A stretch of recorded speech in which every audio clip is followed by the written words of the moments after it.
What if I told you that 500 years ago, one man woke up each morning and casually invented the future?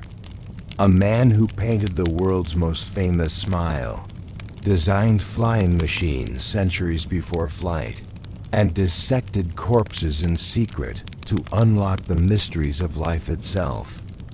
Tonight, we step into the actual workshop of Leonardo da Vinci on a single, extraordinary day in 1503, a day that will reveal why this Renaissance master was both revered as a genius and whispered about as a madman. Close your eyes and prepare to witness 24 hours that changed the course of human history. Before we unlock the secrets of Leonardo's mind, hit that subscribe button and ring the notification bell if you're ready for the most immersive journey into genius ever told. Your support helps us bring these incredible historical adventures to life. Now let's step through the heavy wooden doors of the most famous workshop in history. The pale light of dawn creeps through the tall windows of Leonardo Vinci's workshop in Florence, illuminating a scene that would astound even the most imaginative mind.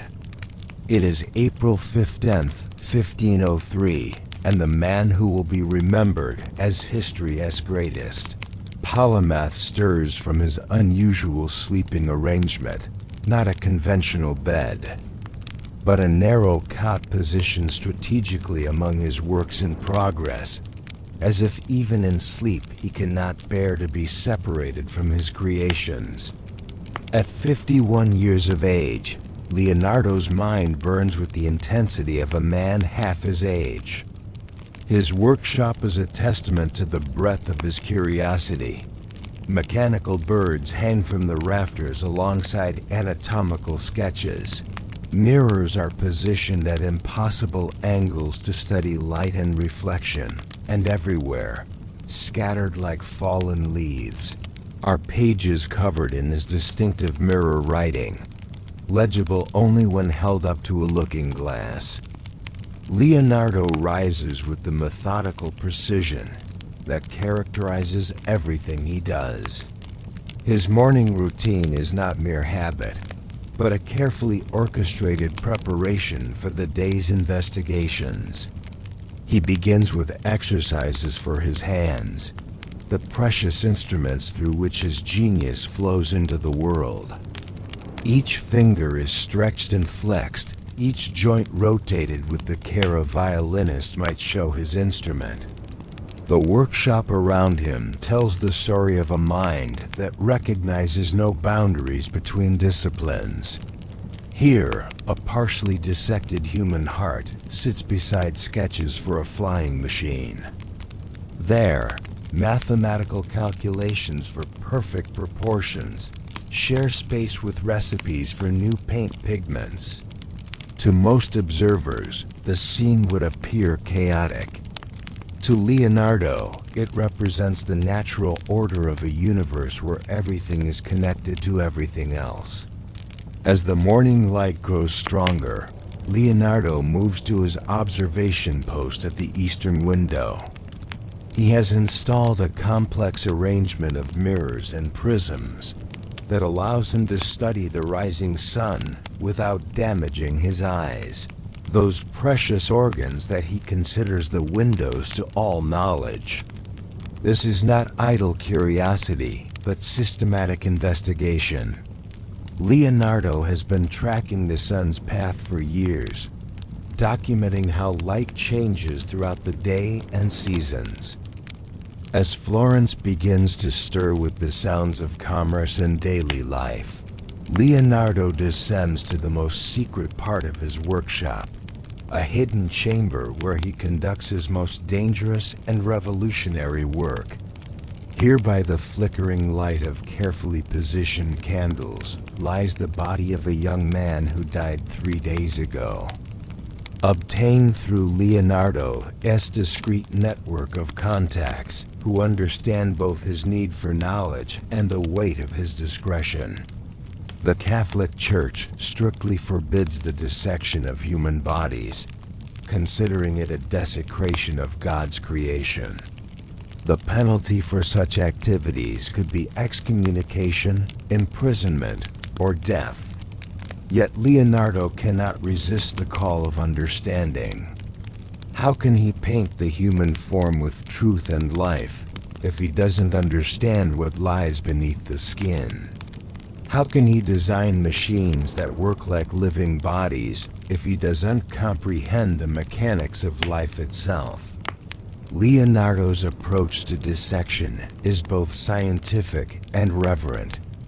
He begins each session with a prayer, not asking forgiveness for his transgression, but honoring the person whose body he is about to explore. He believes that knowledge gained through such sacrifice carries a sacred responsibility to use that knowledge for the betterment of humanity. His dissection technique is revolutionary for its time. Where the few physicians legally permitted to examine bodies make crude cuts to identify major organs, Leonardo works with the precision of a master artist. He carefully separates layers of tissue, traces the delicate pathways of blood vessels, and maps the intricate network of nerves that carry sensation throughout the body. Today, Leonardo focuses on the human eye, that miraculous organ that captures light and transforms it into vision. As he carefully removes the eye from its socket, he marvels at its construction. The transparent cornea, the adjustable iris, the crystalline lens that focuses light. It is an optical instrument, more sophisticated than anything human hands have ever created. His anatomical drawings, created during these secret sessions, are centuries ahead of their time. They show not just what the human body looks like, but how it works. Leonardo understands that the heart is a pump, that muscles work in opposing pairs, that the nervous system carries messages like a complex postal network throughout the body. By mid-morning, Leonardo has moved to another section of his workshop where he pursues his passion for mechanical engineering. Here, surrounded by models and prototypes of his own design, he works on inventions that seem to belong more to the realm of fantasy than practical application. Yet, every design is based on rigorous observation and mathematical calculation. His current obsession is flight. Leonardo has spent countless hours studying birds, documenting their wing structures, their flight patterns, and the mechanics of their movement through the air. His notebooks contain hundreds of drawings of bird anatomy, with particular attention to the relationship between wing size, body weight, and the muscular systems that power flight. From these observations, Leonardo has designed a series of flying machines that represent the cutting edge of Renaissance engineering. His latest prototype features wings made from silk stretched over a framework of lightweight wood, with a complex system of pulleys and levers that would allow a human operator to control the wing movements. The mathematics involved in calculating lift, weight distribution, and control surfaces are far beyond anything taught in the universities of his time. But Leonardo's engineering interests extend far beyond flight. In one corner of the workshop stands a model of a machine designed to excavate canals with unprecedented speed and precision. The device combines principles of hydraulics, mechanical advantage, and what we would now call automation in ways that won't be fully understood by mainstream engineering for another 3 centuries. Another project involves the design of fortifications that could withstand the new gunpowder weapons that are revolutionizing warfare. Leonardo's fortress designs incorporate angled walls that deflect cannonballs, underground passages for surprise attacks, and automated defensive systems that could operate with minimal human intervention. Perhaps most remarkable of all is his work on what he calls mechanical men, automata designed to perform complex tasks without human guidance.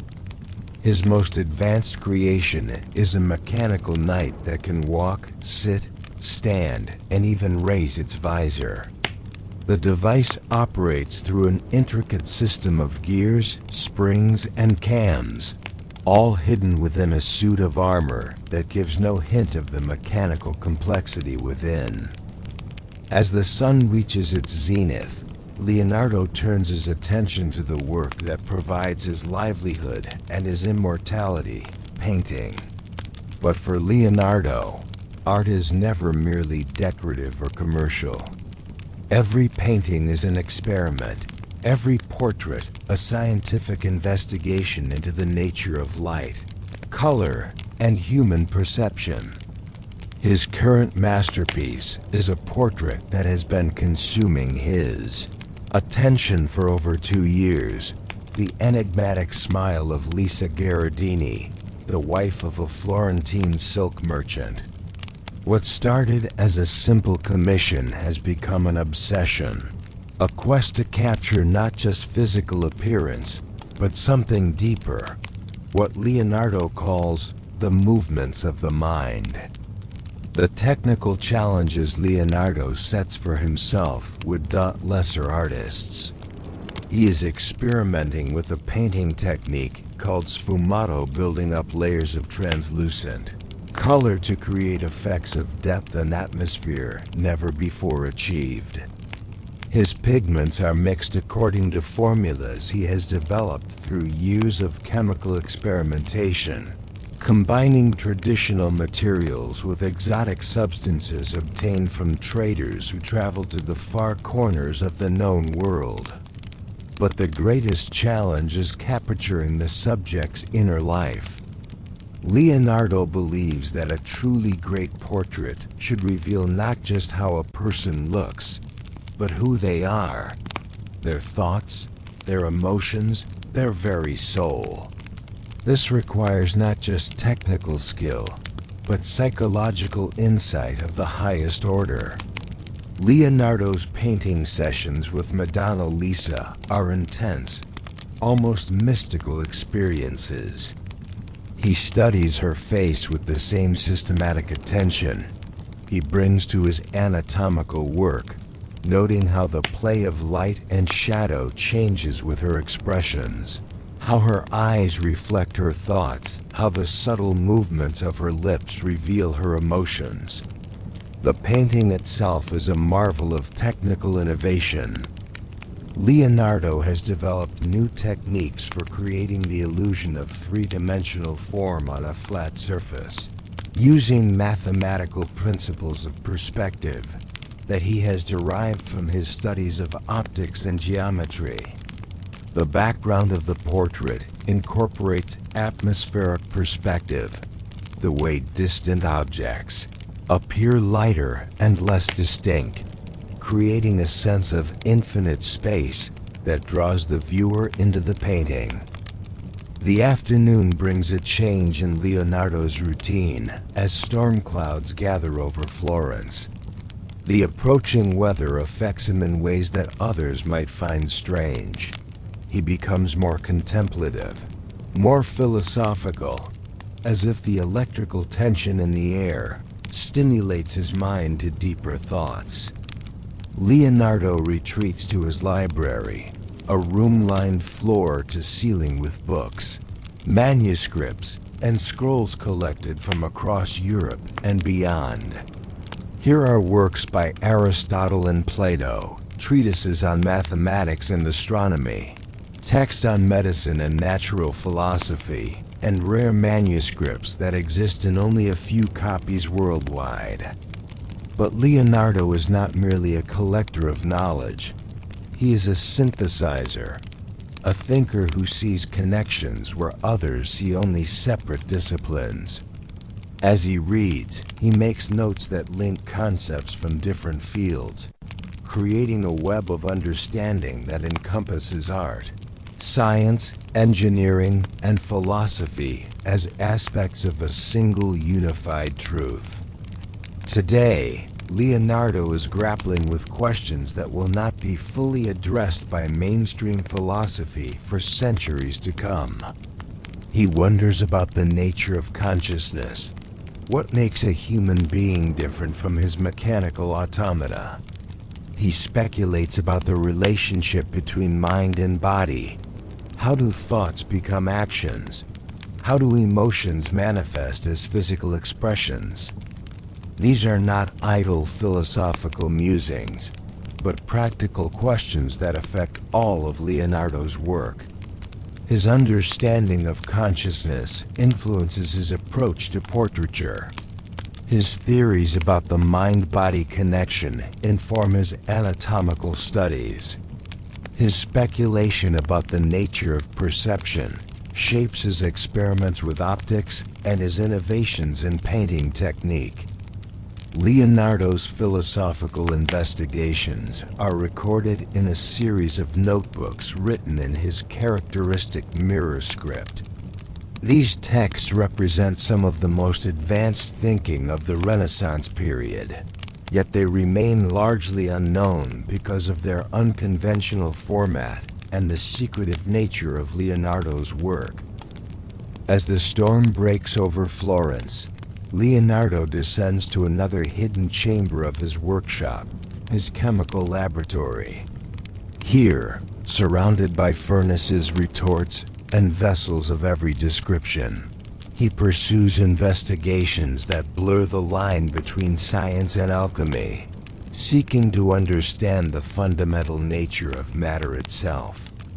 Leonardo's approach to chemistry is characteristically systematic and experimental. While many investigators of his time are content to follow traditional recipes and procedures, Leonardo treats each experiment as an opportunity to test hypotheses about the nature of chemical change. His laboratory notebooks contain detailed records of temperatures, quantities, timing, and results, the foundation of what will eventually become the modern science of chemistry. His current project involves the creation of new pigments for his paintings. Leonardo is not satisfied with the limited palette available to most artists of his time. He wants colors that are more vivid, more permanent, more subtle in their gradations. This requires not just mixing existing pigments, but creating entirely new ones through chemical processes. The work is dangerous as well as innovative. Leonardo's experiments involve heating metals to extreme temperatures, working with acids that can burn through skin and bone, and handling substances whose toxic properties are not yet understood. His laboratory bears the scars of numerous accidents, burn marks on the walls, stains on the floor, and ventilation systems designed to carry away noxious fumes. But the risks are justified by the results. Leonardo has created pigments that produce colors of unprecedented brilliance and stability. His blues are deeper than lapis lazuli, his reds more vibrant than cinnabar, his yellows more luminous than gold itself. These innovations give his paintings a visual impact that seems almost supernatural to contemporary viewers. Beyond pigments, Leonardo's chemical work encompasses a wide range of investigations.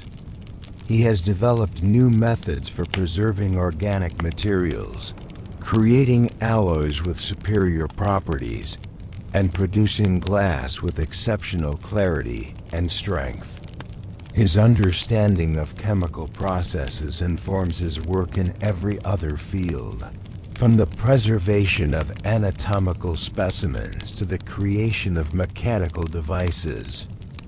As the storm passes and evening approaches, Leonardo turns to one of his most unusual pursuits, the mathematical analysis of music. To Leonardo, music is not merely entertainment or artistic expression, but a manifestation of fundamental mathematical principles that govern harmony, proportion, and beauty throughout the universe.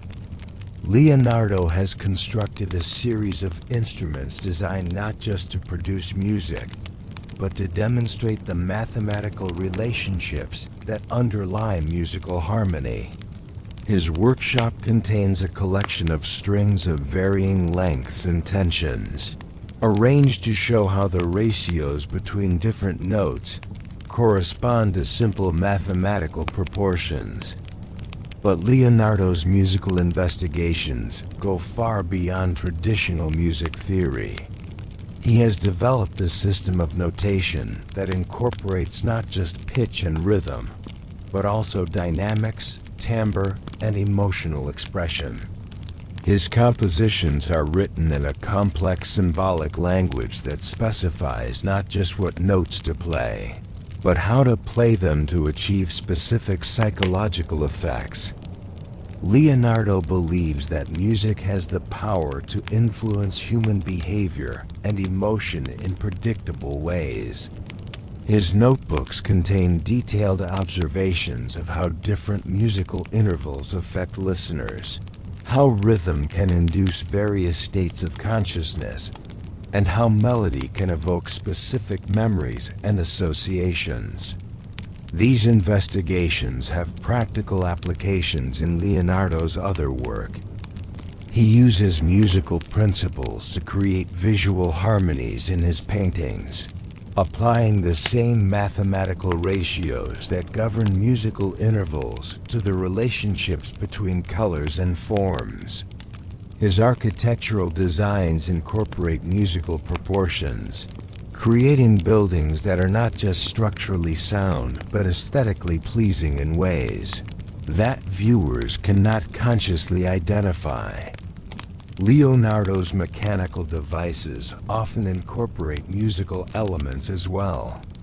His automata can play simple melodies, his clocks chime in complex harmonic sequences, and his hydraulic systems are designed to produce pleasing sounds as they operate. As evening settles over Florence, Leonardo is joined in his workshop by his most promising apprentice, Giacomo Caproti, known to everyone as Salai, Little Devil, for his mischievous nature and striking beauty. Salai has been with Leonardo for over a decade, serving not just as student and assistant, but as model, companion, and the closest thing to family that the master has ever known. Tonight's lesson focuses on the relationship between observation and understanding.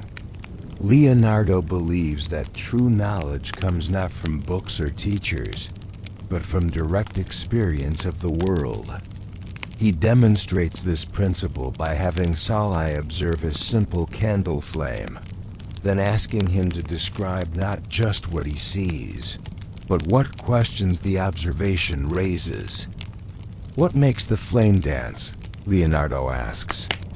"Why does it always point upward? What is the relationship between the flame and the smoke? How does the wax become light?" Each question leads to another, creating a web of inquiry that transforms a simple observation into a gateway to understanding. Leonardo's teaching methods are as unconventional as his research. Rather than simply demonstrating techniques and expecting imitation, he encouraged Salai to understand the principles underlying every procedure. A lesson in painting becomes an exploration of optics and color theory. Instruction in drawing incorporates anatomy and mathematics. Even basic exercises are connected to larger questions about the nature of reality. Salai responds to this teaching with a mixture of enthusiasm and bewilderment. He's being exposed to ideas and methods that are centuries ahead of their time. Concepts that challenge everything he has been taught about the proper boundaries between different fields of knowledge. But Leonardo sees in his young apprentice not just a student, but a collaborator and heir. Through Salai, Leonardo hopes to preserve and transmit knowledge that might otherwise be lost.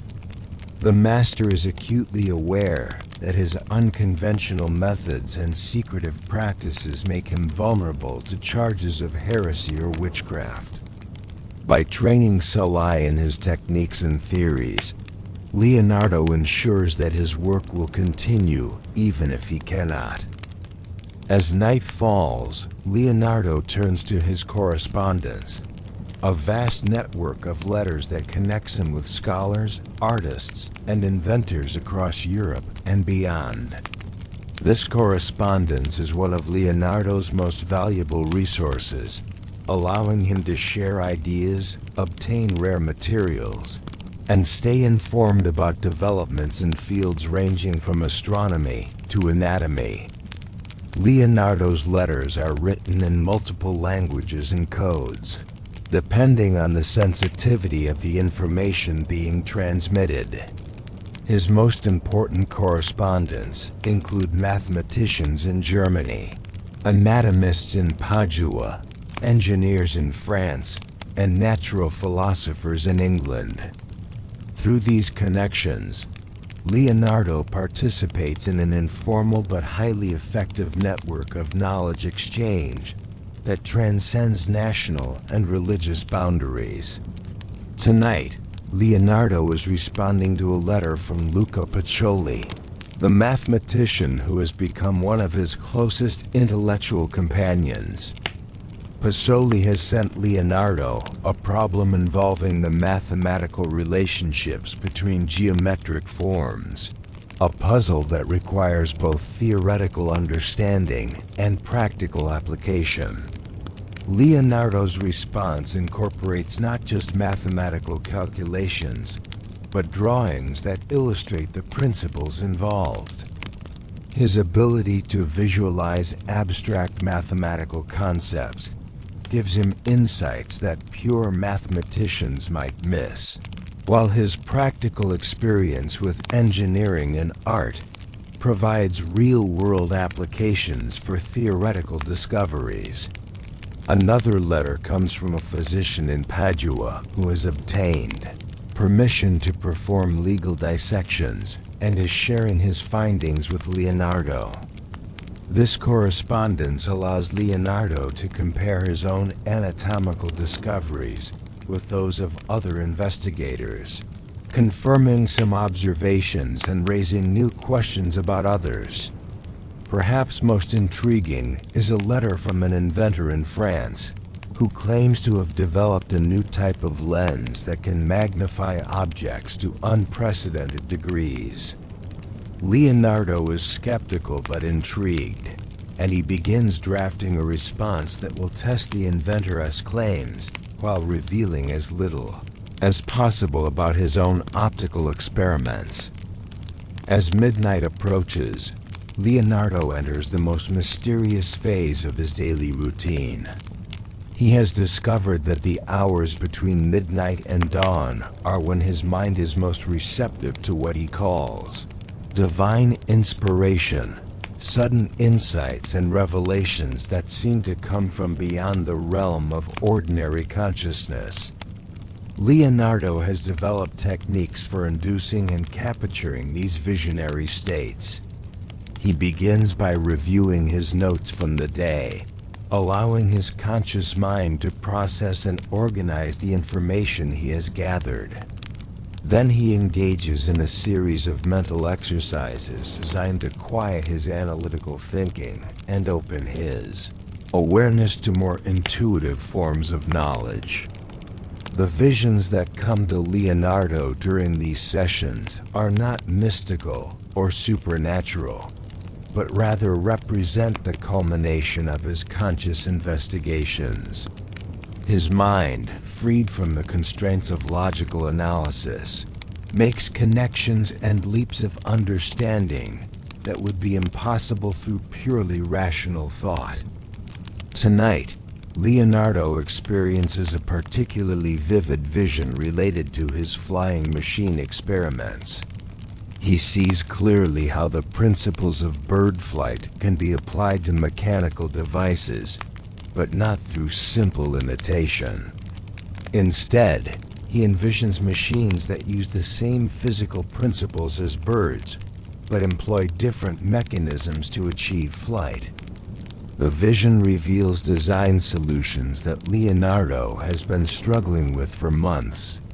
He sees how to create wing surfaces that can change shape during flight, how to build control systems that respond to air currents, and how to achieve the power-to-weight ratios necessary for sustained flight.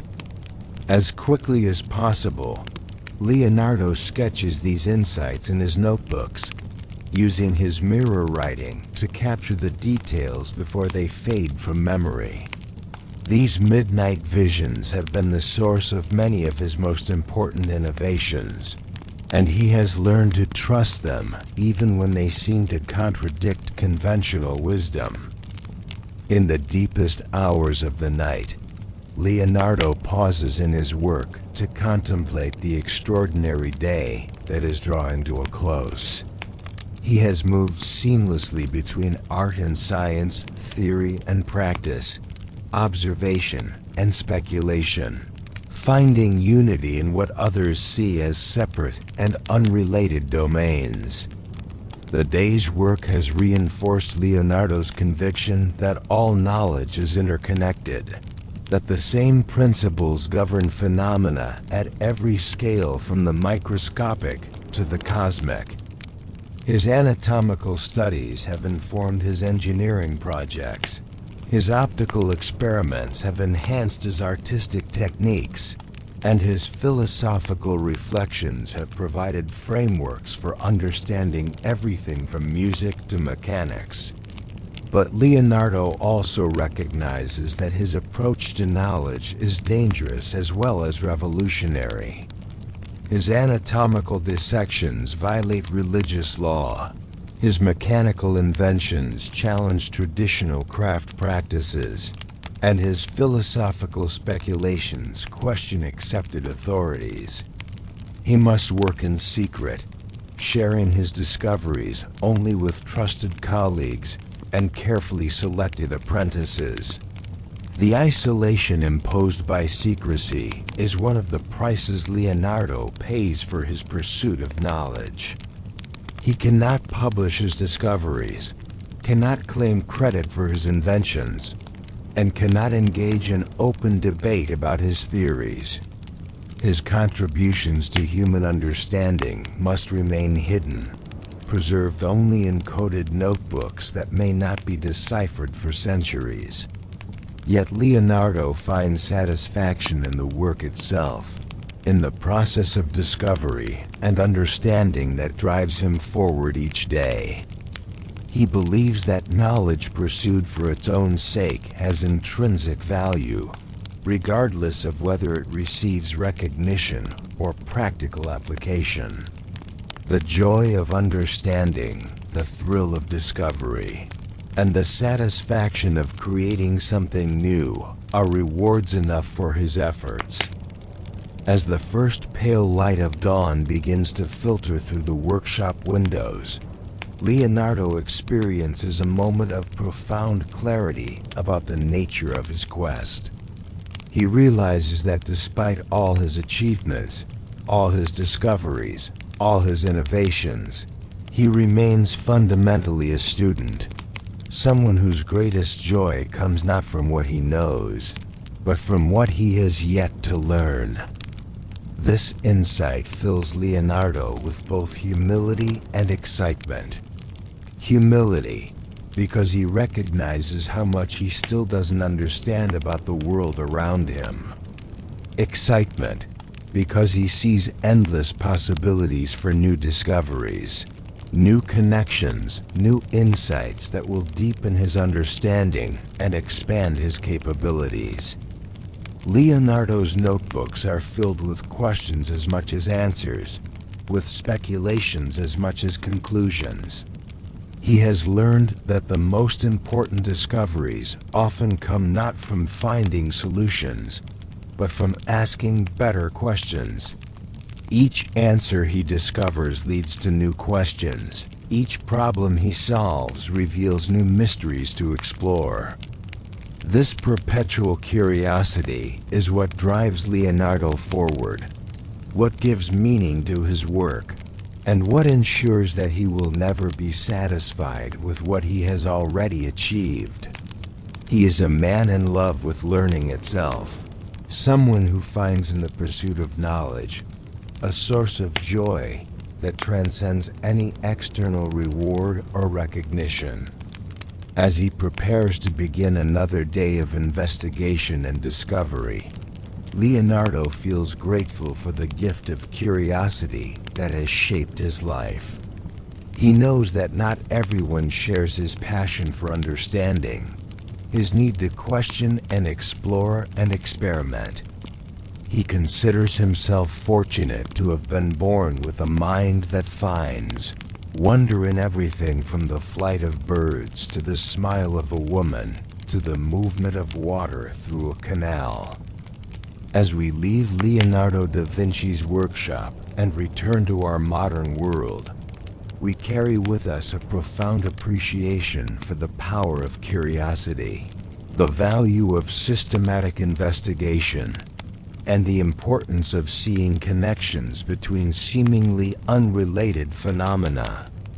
Leonardo's approach to knowledge, integrating art and science, theory and practice, observation and speculation, offers a model for learning that remains relevant today.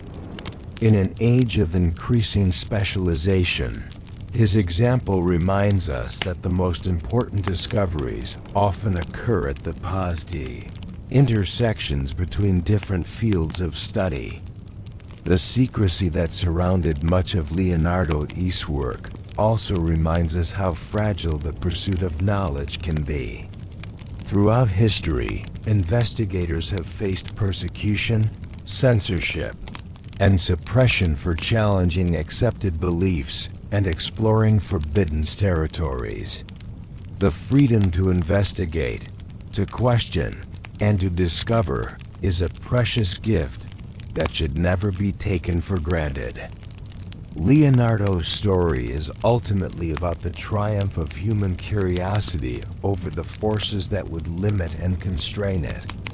Despite the dangers he faced, the isolation he endured, and the lack of recognition he received during his lifetime, he continued to pursue knowledge with passion and dedication. His example inspires us to approach our own investigations with similar courage and commitment. The notebooks Leonardo left behind contain ideas and insights that are still being discovered and understood today. His anatomical drawings revealed the structure of the human body with unprecedented accuracy. His engineering designs anticipated inventions that wouldn't be realized for centuries. His artistic techniques revolutionized the way we see and represent the world around us. But perhaps Leonardo's greatest legacy is not any specific discovery or invention, but his demonstration of what the human mind can achieve when it refuses to accept limitations, when it insists on asking questions, when it sees wonder and possibility everywhere it looks. As you drift off to sleep tonight, surrounded by the comforts and conveniences of the modern world, remember Leonardo da Vinci working by candlelight in his Florence workshop. Remember that every advance in human knowledge, every technological innovation, and every artistic achievement builds upon the work of individuals who chose to ask questions, challenge assumptions, and pursue understanding for its own sake. The quest for knowledge that drove Leonardo continues today in laboratories and studios, classrooms and workshops around the world. Each new discovery, each creative breakthrough, and each moment of understanding carries forward the legacy of the Renaissance master, who showed us that there are no boundaries to human curiosity and no limits to what we can achieve when we dare to dream and work to make those dreams reality. Sweet dreams, and may your rest be filled with visions of discovery, understanding, and the endless possibilities that await those who approach the world with Leonardo's spirit of wonder and investigation.